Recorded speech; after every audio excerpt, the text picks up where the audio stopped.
There is oil in Sri Lanka, black gold.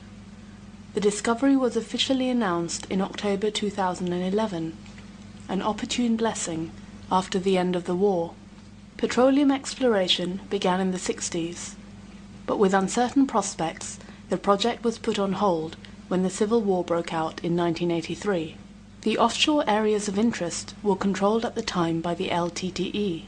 The fierce separatist group had an exceptional naval militia, the Sea Tigers. Expertly trained and well-equipped, the Sea Tigers were a worthy adversary of the Sri Lankan Navy, as their survival depended on defending and exploiting the supplies shipped to the island. In 2001, Norway brokered a truce and initiated peace talks between the government and the LTTE, as the Norwegian company TGS Nopec commenced seismic surveys in the Tiger-controlled Mannar Basin. TGS Nopec continued prospecting and amassed promising data until 2006, when the Sri Lankan government suddenly defaulted on the agreement. In breach of contract, the Sri Lankan government paid the hefty penalty of over $10 million and coincidentally withdrew from the ceasefire, with a consequent resurgence of the hostilities. In the Fourth Elam War, Sri Lanka benefited from international assistance, but the two Asian giants were pivotal in its success. China provided important military technology, whilst India provided satellite coverage, electronic surveillance, and intelligence. China and India may be vying for the supremacy in the region, but they're also working together.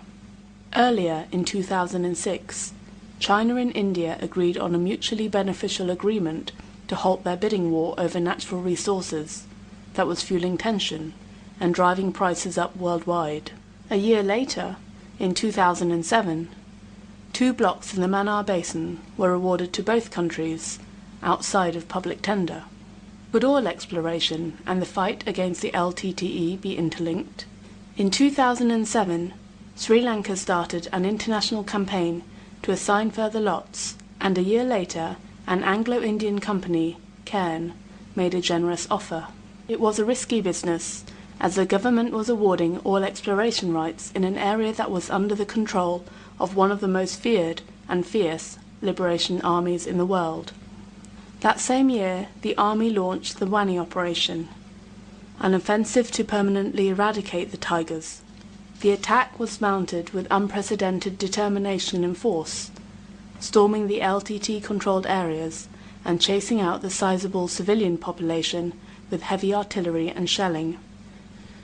25 years of civil war came to an abrupt end a year later, with complete annihilation of the separatist group and tragic catastrophic losses amongst the Tamil civilian population.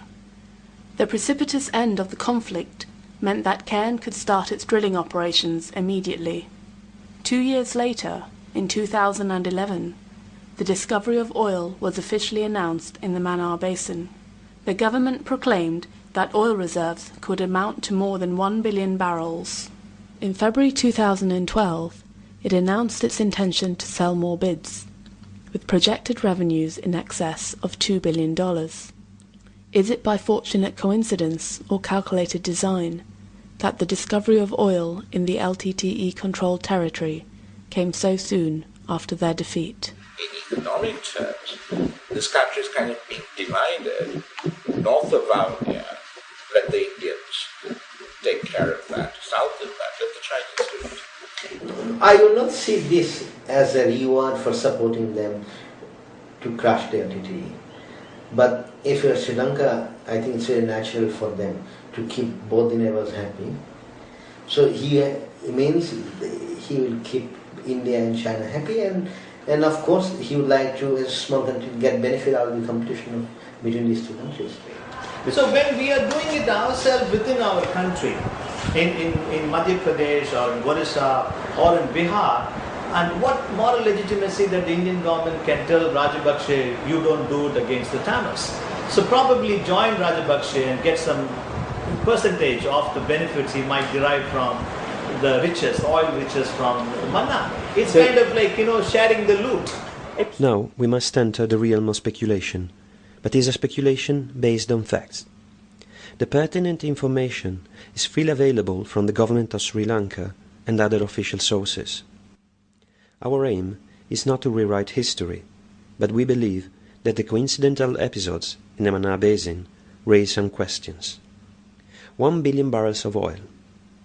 In 2006, the price of oil was more than $50 per barrel. It stands now at $90. Is 1 billion barrels significant enough to influence the events of the Fourth Elam War?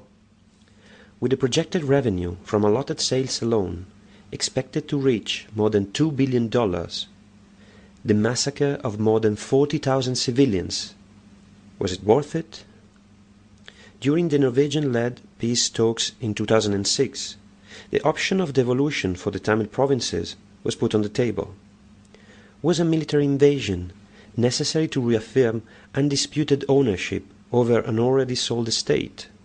Was the bloodshed a way to put the Tamils in their place and avert any future claim on the oil fields? Of course, the government of Sri Lanka had many reasons for wanting the elimination of the LTTE. For Sri Lankans, it is the end of a nightmarish 25 years of bloody conflict. But what about those still trapped in the nightmare? Those who were forced to watch as their families and neighbors were slaughtered? What we are calling into question is the timing and brutality employed to attain such a rapid end to the conflict. Sri Lanka acted as if it were granted immunity to carry out whatever action it deemed necessary. China and India provided heavyweight political backup. India wanted the elimination of the Tigers' leader since the murder of Rajiv Gandhi in 1991, but Big Brother's first prerogative was to protect the Tamils.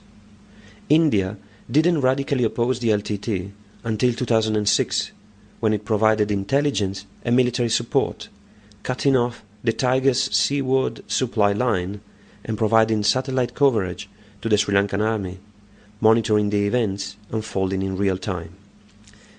It was the silence of India, not what they did or say, but what they didn't do and say, that struck a death blow to the LTTE.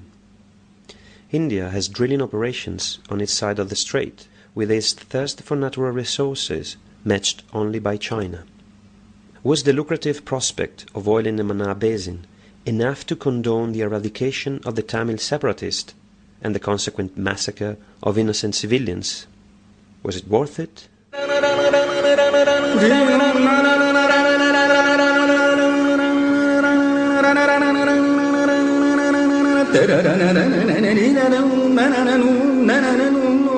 The LTTE